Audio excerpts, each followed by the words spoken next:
I wish I could tell you exactly what happened after that, but let me tell you this. The human propensity to turn things into alcohol is as limitless as it is charming. The last thing I remember was Bosun and Byron making a bet of some sort, something about a ball, and then I was handed something called tequila. I didn't know what it was made of, but there was a worm at the bottom that supposedly granted magic powers if you drank it. So, down the hatch it went. After that, there is nothing. When I woke up, there was a sunbeam in my eyes, and I could feel the grass beneath my body. My costume was a patchwork of stains, and I really regretted not going with my first option when I was considering how to dress. If you're wondering, my initial plan was to just dye my fur white. Clothing was still weird to me at this point, but I changed my mind to better blend in with the others. There was a ray of sunlight hitting my eyes, and my head was pounding. I groaned and realized I was curled up on someone's feet. I could hear voices. 2 of them. My eyes fluttered open, and I saw the pale blue uniform embroidered with the golden fleur-de-lis, the symbol of the human capital city. It's a strange device, like a triple-headed spear that curls outward from the center, or like a strange-looking flower. My head was pounding, and off in the distance, somewhere out of sight, I could hear an abundance of splashing. I wished everything would shut up and let me just die again for a few hours. But it was not to be. I was alive and staying that way, and doomed to listen to the conversation taking place above where I lay. Sir, dressing up your dog does not make you immune to leash laws, and you know I could also give you a ticket for animal cruelty, getting your dog drunk and dressing him up in that. I'm telling you, he's not a dog. Do you know any dogs with that many ears? And look, he's got, okay, his hands have paws, but those are clearly fingers. Smells like a wet dog to me, and the rest can simply be mutations or selective breeding, like the others. Great, I thought. It was a dog catcher or animal control, and I recognized the voice. It was Byron. I was going to speak up, say something, but my tongue was lolling out of my mouth. I tasted grass. It was not good. But also my tongue wouldn't respond. I can only assume that the worm granting magic powers is some form of human myth. It was a question for later. As I was regaining consciousness, I had a vague sense that no, I didn't quite want to die, but I also didn't want to wake up, or move, or talk. I will never drink again, is what I tried to say. What I actually said was Gaka Naba Dankagan, which means nothing, except perhaps that I drank too much. Thankfully, neither of them seemed to notice, and the reason they didn't notice was the same reason that the splashing stopped, and why the animal control officer's damnable tapping on his datapad stopped. There, found it! Ha! Bosun said, just as the ball dropped from his mouth and onto the ground. And I guess you found Bailey. What do you say to a few more throws before we head back? That damnable tapping started up again. Never mind the ticket, sir. I see I was mistaken. A chubby face loomed over mine as the human bent forward. I guess he really is an alien, huh? Never seen one of these up close before. We'll give him some hair of the dog and some bed rest. He looked up at Bosun and tilted his head back to look up the military Dlamisa and whistled. Damn, y'all make 'em big. He then pinched his nose. And all 3 of you smell like a brewery. Byron chuckled. We were at a funeral. There was alcohol, a lot of it, he said and crouched down to pick up the ball. He launched it with a powerful pitch. I caught sight of it as it sailed over a cluster of bushes and beyond the shallow crossing spot of the river. Bosun was turned around and gone so fast that my lazy, weak, bleary eyes could barely follow him. Right, say no more. If that's the case, your friend going to be all right? The worker asked. He'll be fine, Miguel. He just ate the worm, Byron said while the splashing went up again when Bosun hit the water. The worker whistled again. Damn, son. The boys'll never believe me when I tell them about this call. He took off his blue baseball cap and scratched his dark hair. First it was that blobby guy that turned into a puddle. Now this. Maybe I should open a bar just for aliens. Y'all drink so much that I might make back my money on the grand opening. The man Byron identified as Miguel was clearly joking, but it didn't seem like such a bad idea to me, if not for my promise to never drink again. I groaned and rolled over. Just as I was about to push myself up, I saw Byron's hand outstretched. I took it. His fingers and palms were thickly calloused, and he hauled me to my feet as if I weighed no more than Michael. I wavered a little and put one hand on my head. I'll never drink again, I promised myself. But then what Miguel said hit home. Blobby guy? Was he green? I asked, and Miguel nodded. Yeah, he was with some lizard guy who kept licking his eyeballs. Weird, but they seem nice enough. Somebody thought the lizard guy was an escaped monitor lizard from the zoo. He had a good sense of humor about it, at least. Miguel rubbed the back of his head, and when I noticed the dog wrangling stick in his hand, he had the good grace to discreetly move it behind his back. That sounds like my professor, and one of my colleagues, I said and huffed. I slumped forward a little. I shouldn't be surprised. After all the recent chaos, honestly, I am surprised he didn't come sooner. I raised my head and asked Byron, I know you're having fun with Boatswain, but could we cut it short for the moment? I know how much fun Cherokee Park can be, but I should get cleaned up before my teacher arrives. Byron looked past me. Boatswain was charging back with the ball in his mouth. It was obvious that neither would really want to leave. I could hear the squeaking of the ball with every squeeze of Boatswain's powerful jaws. Its siren's call demanded that I stay and ask for a few throws.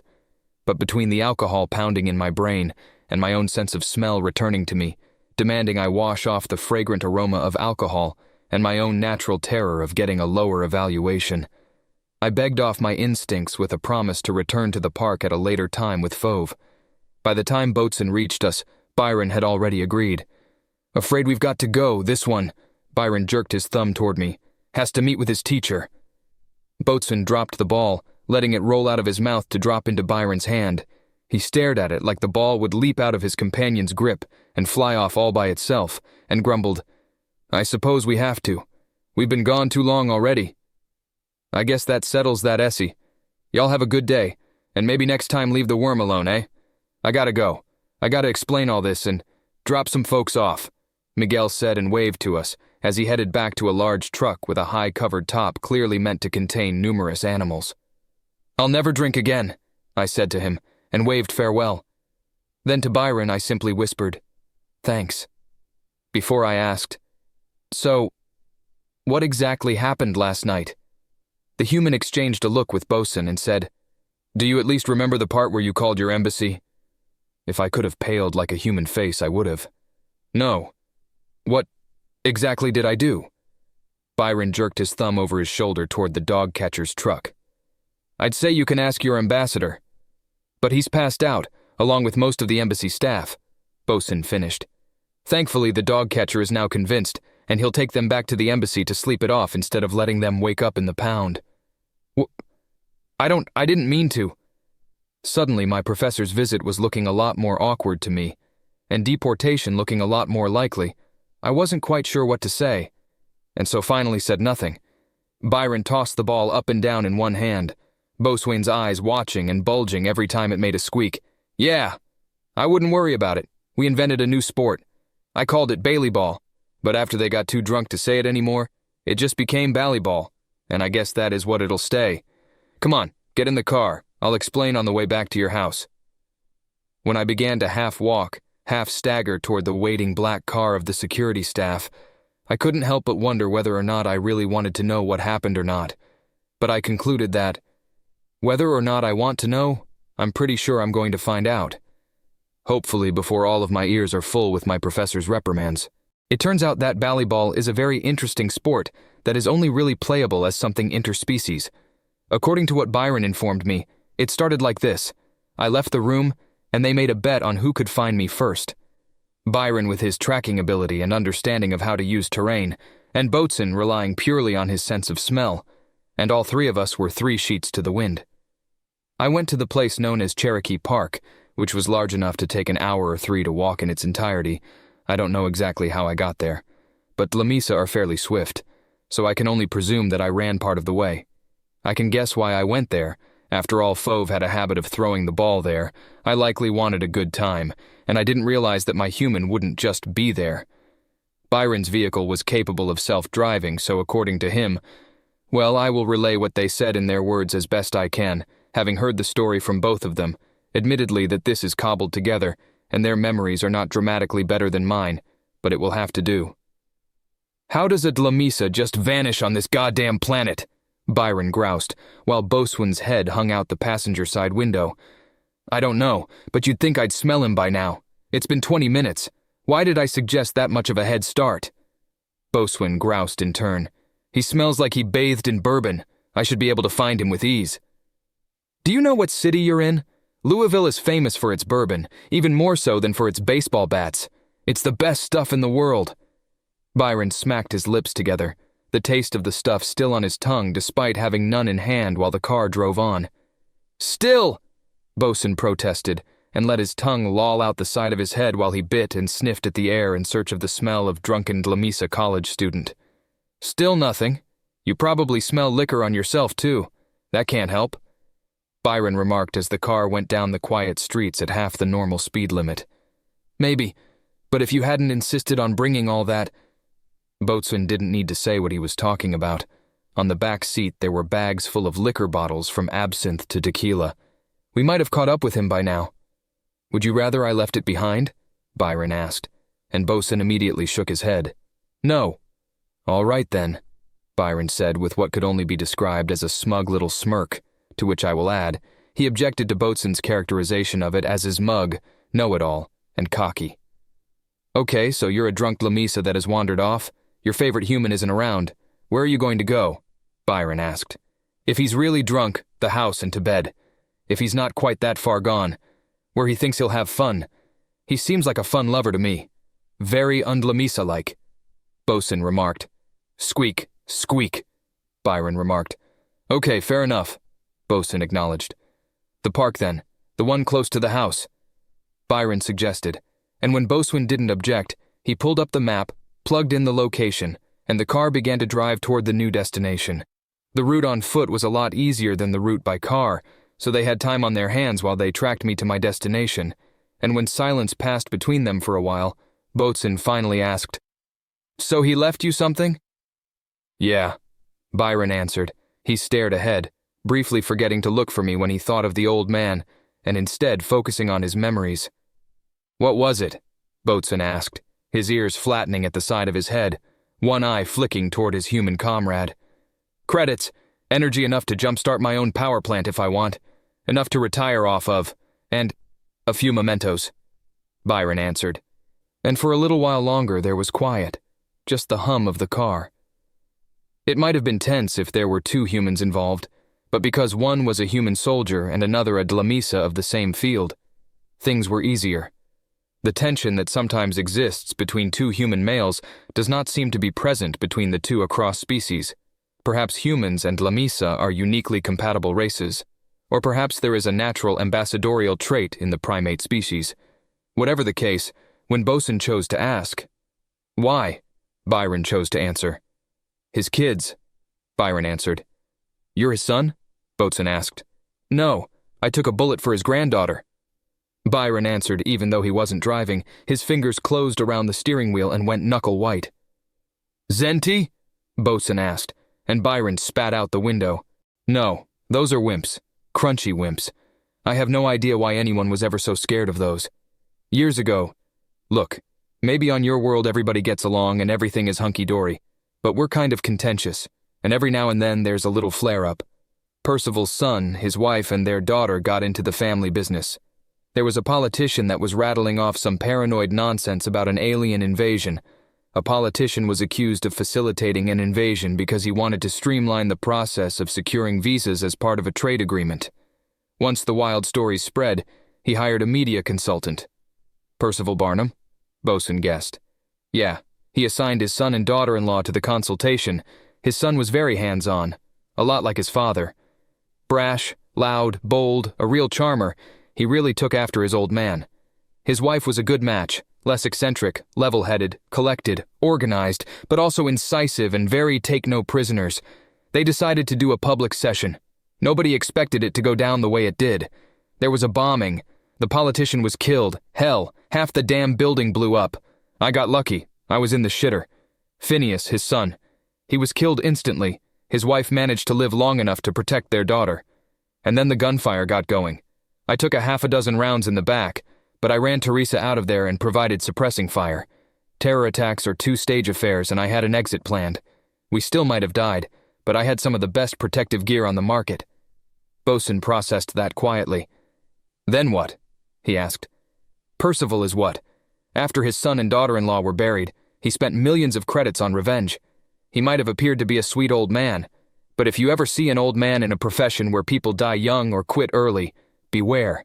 He unleashed a media blitzkrieg on every politician even remotely associated with anyone in any affiliated group ever. I never could prove it, and didn't want to try, but I suspected he got the EIB and a lot of other alphabet soup organizations involved. Blasted names, faces, home addresses. He even organized protests that went to politicians' homes. They couldn't eat in peace at a restaurant. They couldn't sleep in bed, and when they tried to involve the law, suddenly there were investigations of corruption. He might not have killed anyone, but they were no less destroyed. The legislation passed, of course. That's how our quarry got permission to come here after all. And those little xenophobic shits are on the Barnum hit list. Rumor has it, anytime somebody associates with the xenophobes, their funding dries up or their opponents get some surprisingly large donations from friendly cooperatives. Byron had a little smile on his face when he talked about that, like the revenge was a fond memory. And Byron went on, I got a medal, which I tossed in the river, turned down a promotion, turned down a chance to work for Percival directly. But he visited me in the hospital, and we stayed in touch ever since. He always promised he'd pay me back one day when I couldn't say no. I guess leaving me something after he died was his way of keeping his promise. So are you going to quit now? Boatswain asked. You're rich, right? Yes, but I don't think I'll quit just yet. I'll probably make this my last job, at least like this. Maybe start my own security cooperation. With more alien contacts, maybe I could start hiring other species. Louisville is a pretty cosmopolitan city, and it's only a matter of time before... Byron's further conversation was cut off when they reached the park, and they saw me shouting something into the phone. It sounded something like, Bell! But exactly what I was saying was unclear. They parked the car and rushed over to me. In between their exchange of words with me, they argued over who was responsible for finding me. In short, who won their little wager. And it was just then that the ball squeaked in Byron's pocket. I said before that this new sport can only be played interspecies, and the reason is that humans have a broader range of motion than D. lamisa. They can throw farther and from more angles than we can, but at the same time, we're also much faster over short distances than almost any human, since we can go from bipedal to quadrupedal in no time. The game began when Boatswain and I immediately stared at his pocket where the ball seemed to call to us. I have no idea why it has this effect on our species, but with all three of us at least somewhat drunk, it was even harder to resist. Without thinking, Byron took it out and chucked it as hard as he could, far across the park. Boatswain and I went for it at the same time, and I landed on my face, which isn't to say that I stopped. Every time it was returned I tried again, until the Dlamisa ambassador and half the damn embassy security showed up. Not even the gods of men could tell us exactly what I said, but the Dlamisa ambassador was so out of sorts that he chose to track my location himself and showed up with a security team. Finding me on the ground with a human standing over me, I can only imagine what the ambassador must have thought. But before another international incident could kick off, Boatswain was seen running toward them with the squeaking ball in his mouth, and every single eye of my people honed in on that noisy little object. He dropped it into Byron's hand and explained the situation. I can hardly believe some mere liquid could do something like that, he said, looking down at my goofy face with my lolling tongue and slowly struggling self while I tried to rise with very little success. It's true, sir. If you'll just try some... It is the logical thing. We know it's been vetted. And besides, there's a human here who is happy to share. It would be undiplomatic to refuse. Logic dictates that we participate to make amends for our near-disastrous misunderstanding, especially given recent events. Boatswain protested, and the ambassador, finding no counter-argument coming to mind, agreed. Fine, retrieve some, then explain that. He pointed to the squeaky ball. To me. Of course, sir, right away. I'll get the liquor, you explain the rest, and take your time, Byron offered, and went back to the car while Boatswain did his best to provide some kind of explanation for the activity to the Dlamison security detail. While he was gone, however, Byron also made a phone call of his own. It didn't take long for the results, as he popped open bottle after bottle of bourbon, whiskey, rum, spiced rum, absinthe, tequila, vodka, and the gods of men know what else, and began to pour them into some opaque plastic cups. A large black van pulled up, and some plainclothes guerrillas hopped out. Human security officers familiar to Byron, but dressed for their off hours. Like they'd coordinated it beforehand, each one reached into their front pockets and squeezed. The squeaks that went up raised every Dlamisa ear, and given that we have multiple ears, that was a lot of ears. The reactions to alcohol were quick, with cocked heads, sniffing snouts, and suddenly wagging tails. Even the ambassador, a stern sort even by our standards, seemed interested in something called Irish cream. "Take it, a gift from me to you, to apologize for any inconvenience," Byron said, and the ambassador snatched it away like he was afraid the offer would be withdrawn. "Ahem, I accept this on my people's behalf, and we will forget this little inconvenience." Sure, but we could make it interesting. Maybe you could leave with some more if we play a little game," Byron suggested, and then before anyone could ask what he had in mind, every human held up the ball, made it squeak, and then chucked it as hard as possible. The Dlamison security officers and the ambassador charged over the grass after it before they knew what they were doing, splashing over the shallow water, each one striving to get to the squeaky green balls before the other. The confusion on their faces when they got back, according to Bosun, would stay with everybody for the rest of their lives. They dropped the balls from their mouths, most of which bounced off of some part of me as they tried to work out exactly what they'd just done, and for a moment, everybody was quiet. A game. Humans line up side by side and try to throw the ball as far as possible.